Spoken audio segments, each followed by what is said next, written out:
Trophy का पहला test मुकाबला पर्थ के मैदान पर होने वाला है। भारत बनाम ऑस्ट्रेलिया 5 टेस्ट मैचों की सीरीज। इससे पहले जो भारत घर की बात हो तो न्यूजीलैंड से सीरीज़ हार गया। बांग्लादेश के साथ सीरीज़ भारत, चाहे ओडीआई की बात हो, चाहे T20 की बात हो, चाहे बात टेस्ट मुकाबलों की, भारत ने जीती ज़रूर है, लेकिन टेस्ट क्रिकेट के इतिहास में भारत पहली दफ़ा न्यूजीलैंड से वाइट वॉश हुआ है घर पर। ऑस्ट्रेलिया के साथ पहला टेस्ट मुकाबला आज से, यानी कि जिस तरीके की उमूमन बात होती है, रोहित शर्मा है नहीं, ना रोहित है, ना गिल है, ना शमी है। भारत 3 खिलाड़ियों के बिना खेल रहा है, लेकिन विराट कोहली ज़रूर टीम है। जसप्रीत बुमराह भारतीय टीम के कप्तान है। और रही बात जसप्रीत बुमराह की, भारतीय टीम ने टॉस जीत के बल्लेबाजी का फैसला करा है। भारत 150 रनों पर भारत की पहली पारी सिमट गई है। ऑस्ट्रेलिया के 104 रनों पर भारत इस मुकाबले में 550 रनों का लक्ष्य था, और ऑस्ट्रेलिया की टीम 295 रनों से मुकाबले को हार गई है और ऑस्ट्रेलिया को धूल चलाई है। वेरी गुड, बहुत बहुत बहुत। जितने भी लोग देख रहे हैं, हमें उम्मीद है ये स्टार्टिंग जो की है कमेंटेटर अजय, समरेगा गांव के, रियासी के समरेगा गांव के रहने वाले हैं। बड़े टैलेंटेड यूथ है और कहीं ना कहीं रियासी के साथ हमारे जम्मू कश्मीर का नाम रोशन किया। सबसे पहले एक गांव से उठकर यहाँ पर आए थे। सबसे पहले हमने इनके एक इंटरव्यू किया था, पर हमें नहीं पता था हमारा भाई कमेंटेटर अजय इतनी जल्दी कामयाबी की ऊंचाइयों को छुएगा और कमेंट्री क्या लाजवाब करते हैं। अजय भाई, ये मैंने तो वही तो कहा, मैं ये कोई मैच नहीं चल रहा, ये हमारे भाई का टैलेंट है जो आपके समक्ष हम रख रहे हैं। अजय भाई, ये बताओ मुझे ज़रा, हमारे लिए जैसे मैं आती हूँ, नमस्कार दैनिक शिफ्ट टाइम में आप सबका बड़ा स्वागत है। तो रश्मि शर्मा, कैमरामैन शुभम भगत के साथ अपनी कमेंट्री में कैसे बोलोगे? चलो थोड़ा टाइम लगेगा, थोड़ा टाइम दीजिए। रही बात, आपने जैसे कहा कि मैं रश्मि शर्मा, दैनिक शिफ्ट टाइम में आपका स्वागत है शुभम, थोड़ा टाइम लगेगा ना, बन जाएगा। लेकिन रही बात आपकी, जैसे आपने कहा कि मेरा भाई शाह गया है, तो मैं थोड़े दिन पहले की बात करूं तो मेरा नेशनल चैनल पे भी वीडियो आया है। मुझे कॉल आई थी, मैं दिल्ली गया था स्पेशल उसके लिए, मुझे 30 से 40 हज़ार रुपये पेमेंट भी कर रहे थे उस वीडियो के लिए। तो मैंने कहा भाई मैं पैसे नहीं लूँगा, आप 10 वीडियो चाहिए, वो 10 वीडियो मिल जाएंगे आपको। और उस वीडियो के बाद, नेशनल चैनल पर वीडियो के बाद, मुझे 1000 कॉल भी आए हैं, उससे ऊपर मैसेज भी आए, और उन लोगों ने भी मेरा हाल पूछना शुरू करा है जिन्होंने कभी हाल भी नहीं पूछा। क्या बात है। नहीं, मुझे बताओ, लोग तो आजकल कुछ भी हो, सबसे पहले तो कमाना देखते हैं। कमाई अगर आ रही है, अर्निंग आ रही है, उसे कोई भी ऐसे ठोकर नहीं मारता, कोई नहीं होता। तो आपने क्यों मना किया, बताओ? देखो, ये चीज़ें कुछ सीक्रेट हैं, और मतलब कि कुछ ऐसी चीज़ें भी हैं जो मैं बताना भी नहीं चाहता, और जब टाइम आएगा खुद ब खुद आपको पता लग जाएगा। ये रियासी ज़िला के एक समरेगा गांव के रहने वाले हमारे कमेंटेटर अजय हैं। हमने पहले ही बता दिया, सबसे छोटी सी जगह से इन्होंने एक जर्नी शुरू की थी।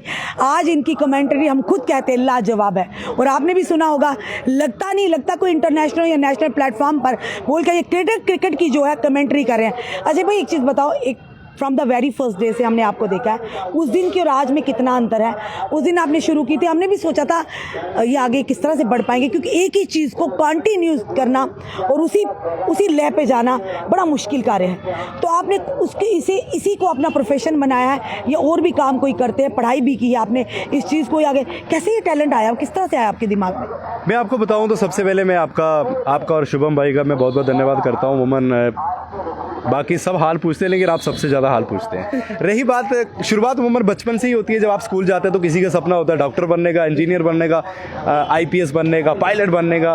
तो उसके बाद मेरी शुरुआत बचपन से जब हुई तो मैं अमूमन यही कहता था टीचर्स को, सबको यही कहता था भाई मुझे कमेंटेटर बनना है, मुझे आर्मी में कहीं नहीं जाना है, और मुझे कमेंट्री में मरना, इसी में जीना। और मेरी शुरुआत बचपन से हुई थी। आई थिंक 10 साल की एज से शुरू हुई थी, और उसमें पैसे भी नहीं हुआ करते थे, और मम्मी के साथ मैं बड़ी जिद करता था। मम्मी ने मुझे एक रेडियो लेके दी था, कचीबो नाम का, 250 का आया था शायद, उस समय की बात है। क्या बात है। तो वो मैं सराहने के पास मैंने बड़ी संभाल के रखता था, और उस समय रेडियो कमेंट्री का बड़ा दौर था। मेरे ताऊजी के घर में रेडियो हुआ करता था।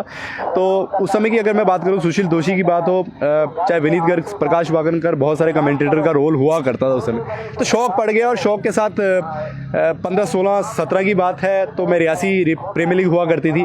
फिर उसके बाद 2021 में मेरी कटरा प्रीमियर लीग से शुरुआत हुई। 4 सीजन से मैं वहाँ कर रहा हूँ। अरुण जी मेरे बड़े भाई जो अमूमन मुझे सपोर्ट करते हैं, प्रेस क्लब कटरा के प्रेसिडेंट है जो अरुण जी, और मुझे बड़ा सपोर्ट करते हैं। वहीं से मेरी शुरुआत हुई, और आई थिंक मैं 15 से 2000 मैचों में कमेंट्री भी कर चुका हूँ।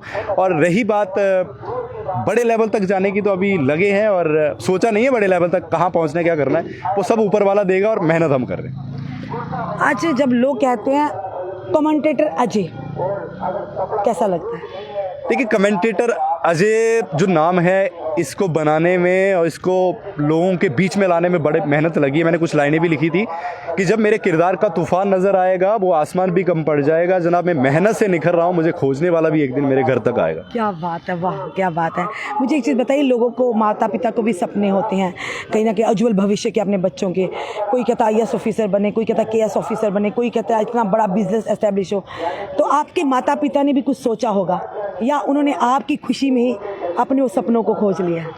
नहीं, जब मैं बचपन में कमेंट्री करता था, काफ़ी सारे लोग हंसा भी करते थे, मजाक भी बनाया करते थे, तो इससे मैं थोड़े इमोशनली भी हो जाते थे। बचपन की बात थी। तो जब थोड़ा एज बढ़ती गई, थोड़ा बड़े होते गए, तो फिर रोना नहीं, फिर सोचा कि रोना नहीं है, कि खुद के हौसलों को, खुद की उड़ान को जिंदा रखिए, मंजिल तो मिल जाएगी, बस थोड़ा सब्र रखिए। रोना नहीं है, रोने धोने से काम नहीं चलेगा। हमें वो काम करना है कि जो लोग हमें हंसते हैं, जो मजाक बनाते हैं। अब वैसे भी मैं आपको बताऊं तो मेरे पास इतना टाइम भी नहीं होता। जो हंसते हैं वो भी प्यार है, जो मजाक बनाते हैं वो भी प्यार है, ये सबका प्यार है। अगर उन लोगों का ये प्यार नहीं होता तो यहाँ तक नहीं पहुँचते। मुझे एक चीज़, नॉर्मली भी आप ऐसे ही बात करते हैं, मुझे भी लग रहा है मैं किसी कमेंट्री चल रही है अभी, मुझे नहीं लग रहा मैं मतलब एक जनरल बात कर रही हूँ आपसे। घर में भी ऐसे बात करते जो आदत पड़ चुकी है या नहीं? क्योंकि मैं आपको बताऊं तो अगर आपको प्रैक्टिस चाहिए इस चीज़ में, ऐसे ही करनी पड़ेगी। तो मेरा ऐसे ही, मतलब मैं इसी तरीके से बात करता हूं, क्योंकि चाहे मम्मी की बात हो, चाहे पापा की बात हो, तो मेरा यही लहजा है और मैं इसी लहजे से बात करता हूँ। कहाँ कहाँ पर कमेंट्री कर चुके हैं, किस किस जगह में, किस किस प्रोग्राम में आप कर चुके हैं अभी तक? मैं आपको बताऊं, अभी जम्मू में Jammu Kashmir street premier league हुई थी, बहुत बड़ी लीग हुई थी मौलाना आजाद में, उसको भी करा। और रही बात हिमाचल की बात हो, पंजाब की बात हो, दिल्ली की बात हो, इंदौर की बात हो, नागपुर की बात हो, चाहे बात अगर मैं करूं अपना गुजरात की बात करूं, तो भारत राजीव गांधी इंटरनेशनल स्टेडियम देहरादून भी गया था, वहां भी कर चुका हूं। तो रही बात अब नरेंद्र मोदी स्टेडियम की बात हो, चाहे वानखेड़े की बात हो, तो चाहे जियो की बात हो, चाहे स्टार स्पोर्ट्स की बात हो, वहां जाना बाकी रह गया। बाकी तो मुझे लगता है ओवरऑल सब जगह जा चुका हूँ। इतनी जगह जा चुके हैं, एक गांव से, छोटे से गांव से, तो आपको लगता है वहां जाना इतना मुश्किल नहीं है आपके लिए? जो आपकी मेहनत साफ नजर आ रही भाई मेरे। देखो जी, अगर आपने ठान लिया तो समझो सब कुछ पा लिया जी। वो आपके अंदर एक जज्बा होना चाहिए, जुनून होना चाहिए। अगर आप कुछ पाना चाहते हैं, कुछ करना चाहते हैं जिंदगी में, मैंने एक लिखा था कि वक्त लगा है खुद के किरदार को बनाने में, जमाने को जमाने लग जाएंगे मुझे हराने में। तो मेरा किरदार जो बना है ना, ये बड़ा मेहनत करके बना, और बड़ी मेहनत करी है। मैं अभी भी मेहनत कर रहा हूँ, मैं अभी कुछ नहीं बना हूँ, अभी भी मेहनत कर रहा हूँ। ये जो आप प्रैक्टिस करते हो, कितने कितने घंटे, किस तरह से इतना सारा याद कर लेते हो? क्योंकि इसके लिए भी तो प्रैक्टिस चाहिए ना। जहाँ पर मैच है, जहाँ भी कोई कार्यक्रम होता है, वहाँ की कमेंट्री करना, उसके लिए पहले पूरा नॉलेज होना, उसकी पूरी उस चीज़ को डिक्टेट करना, क्या क्या नहीं, आपको किस तरह से कर लेते हो? मैं आपको बताऊं तो मैंने अर्शदीप सिंह का इंटरव्यू करा हुआ है, जो अभी दो वर्ल्ड कप खेले हैं, उनका करा हुआ है। हरप्रीत ब्रार का करा हुआ है। मयंक डागर जो रॉयल चैलेंजर्स बेंगलोर में खेले थे 2024 में, उनका करा हुआ है, इस साल ही करा हुआ था। तो रही बात याद करने की ना याद करने की, देखो पहला नंबर तो वो खिलाड़ी मुझे जानते हैं, दूसरा मैं उन खिलाड़ियों के बीच में हूं, तो ऑटोमेटिकली वो चीज़ें मुझे याद है कि अगर मैं एक ही चीज़ पे काम कर रहा हूं तो वो सब चीज़ें याद रहेंगी।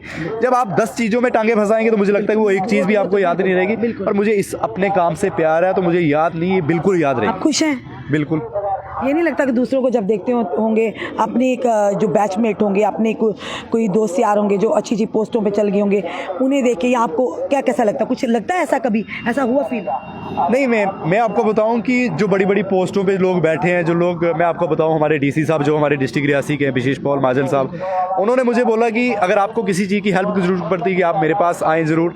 और रही बात मोहिता शर्मा IPS, जब मैंने कटरा में उनका कमेंट्री में इंटरव्यू करा था, तो उन्होंने कहा कि बंदा कहाँ गया है। तो काफ़ी ज़्यादा लोगों का प्यार मिल रहा है। अभी मैं सतीश शर्मा, हमारे कैबिनेट मिनिस्टर, मैं सर को बहुत बार नमस्कार भी करता हूँ, उनसे भी मिला हूँ। तो उन्होंने बोला कि आपका ब्राइट फ्यूचर है। और लोगों ने मुझे कहा था कि 43 साल की एज में मैं कामयाब बना हूँ। जब मैं इलेक्शन लड़ रहा था तो मैंने कहा था कि मैं जीत भी जाऊँगा, अच्छा मिनिस्टर भी बन जाऊँगा, तो लोग हंसते थे कि ये नहीं बन पाएगा। हाँ, तो अब मैं बन भी गया हूँ। और जिन लोगों ने मुझे 10,000 लोगों ने वोट नहीं दिए थे, हार उन्होंने मुझे डाले, तो मैंने उनको डाल दिए। तो रही बात हंसने ना हंसने की, जो लोग मजाक कहते हैं ना कि जब जिन पे जग हंसा है उन्होंने इतिहास रचा। बिल्कुल। तो वही चीज़ है, आप मेहनत करते रहिए, लोगों के हंसने से काम नहीं चलेगा। थोड़ा सा हम भी चाहते हैं, हमारे व्यूअर देखें कैसे आप हमारा इंटरव्यू करेंगे, अगर लेते हुए होंगे रश्मि शर्मा, या किस तरह से करेंगे, थोड़ा सा बता देना करके। नमस्कार दोस्तों, स्वागत है आप सभी का एक बार फिर से। और दोस्तों, दैनिक शिफ्ट टाइम की हमारे साथ रश्मि शर्मा, एक सुरीली आवाज़, धाकड़ आवाज़ हमारे साथ जम्मू की जुड़ चुके हैं और इनसे खासी बातचीत करेंगे। और कैमरा हमारे साथ शुभम भगत जी भी जुड़े हैं, इनसे भी बातचीत करेंगे। लेकिन सबसे पहले हमारे रश्मि शर्मा जी जम्मू की धाकड़ आवाज़ है और हर यूथ की और हर घर की आवाज़ है। धन्यवाद, बहुत बढ़िया बहुत बढ़िया। हम यही प्रार्थना करते हैं कमेंटेटर अजय, जितना प्यार आपको मिले उससे दुगना चुगना प्यार आपको हमारे चैनल के माध्यम से भी मिले। और हमारे देश के नरेंद्र मोदी जी हैं, हमारे जो कैबिनेट मंत्री डॉक्टर जितेंद्र सिंह जी हैं, यूनियन मिनिस्टर, हम उनसे भी कहेंगे कि ज़रूर आप कमेंटेटर अजय को, हमारे जो जम्मू को रिप्रेजेंट कर रहा है, इसे एक मौका मिलना चाहिए। जो सपने इसके अधूरे हैं ना, आप उन सपनों को साकार करने में सिर्फ एक दिशा दे सकते हैं। तो जितने भी लोग देख रहे हैं, इस भाई को ज़रूर सपोर्ट करिए। एक छोटे से गाँव से उठकर, एक मिडिल क्लास परिवार से उठकर किस तरह से अपनी आवाज़ से लोगों के दिलों में जगह बनाते हैं और लोगों को मोहित बनाते हैं, ये जादू है जनाब। ये ऐसे नहीं हो जाता, बड़ी मेहनत चाहिए इसमें। और पहले दिन जब हमने इंटरव्यू करा था, इस भाई की नेचर तब भी वैसी थी, आज भी अजय भाई की ऐसी। हम यही कहते हैं। एक चीज़ और कहना चाहूँगा और आपका भी मैं धन्यवाद करना चाहूँगा। जब आपने मेरा पहला इंटरव्यू करा था और जब एक सवाल आपने पूछा था, वो बीच में मैं शायद थोड़ा भड़क गया। आपने कहा था कि तब में और अभी में क्या फ़र्क आया है। फ़र्क ये आया कि मैं अमूमन यही चीज़ कहता हूँ कि प्रैक्टिस ही आपका प्रोसेस है। क्योंकि कहते हैं कि जब तक आप रिजेक्ट नहीं होंगे तब तक आप सेलेक्ट नहीं होंगे। क्योंकि प्रैक्टिस जितनी आप ज़्यादा करेंगे, चाहे कोई भी इंसान हो, तो मैं डेली अपने वीडियोस डालता रहता हूँ, मैं डेली का मेरा काम यही है। तो आप जितने उसमें अपनी गलतियाँ देखते रहेंगे, खुद की गलतियों को खुद निकालेंगे, तो मुझे लगता है बेहतर बन जाएंगे और अच्छे भी बन जाएंगे। मैंने कुछ लाइनें भी लिखी थी कि कुछ बिखर जाते हैं, कुछ निखर जाते हैं, जो बहाते हैं पसीना वो शिखर पर जाते हैं। तो मैं आपके चैनल का और आपका भी धन्यवाद करना चाहूँगा। और रही बात, अगर आप मुझे सोशल मीडिया पर फॉलो करना चाहते हैं, कमेंटेटर अजय के नाम से इंस्टाग्राम, फेसबुक, यूट्यूब पे भी जाके आप मुझे फॉलो भी कर सकते हैं और अपना प्यार भी देख सकते हैं। और रही कोई टूर्नामेंट्स अगर आप करवाना चाहते हैं अपने शहर में, तो आप कमेंटेटर के तौर पर भी मुझे बुला सकते हैं और उसके रिलेटिव बात भी कर सकते हैं। बिल्कुल, धन्यवाद। बिल्कुल, इनका पेज को फॉलो भी कीजिएगा, कमेंटेटर अजय के नाम से। और जो भी कार्यक्रम होते हैं, हमारे युवाओं को कई बार हम अप्रिशिएट करते हैं, उन्हें एनकरेजमेंट करते हैं, छोटे छोटे टूर्नामेंट भी करवाते हैं या बड़े कहीं भी हो। अब किसी तरह का भी अगर कार्यक्रम हो, आप कमेंटेटर अजय को ज़रूर मौका दीजिएगा। ये बहुत बेहतरीन कमेंट्री करते हैं। जो भी देखने वाले आपका दर्शक होंगे, हम 100% गारंटी देते हैं। गारंटी वैसे हम किसी की देते नहीं हैं, आज के दौर में अपनी भी नहीं, पर हाँ, इस बाई की ज़रूर देते हैं कि जो इनकी आवाज़ में जादू है, हम इतने सालों से इन्हें देखते आ रहे हैं, तो ज़रूर आपके दर्शक खुश होंगे। फिलहाल आपका क्या कहना है ज़रूर बताइए कि एक वर्ड ज़रूर कमेंटेटर अजय के लिए कमेंट बॉक्स में लिखिएगा और इस वीडियो को ज़्यादा से ज़्यादा शेयर भी कीजिएगा। जुड़े रहिए ऐसे हमारे साथ अगले अपडेट के लिए। जय हिंद, जय भारत।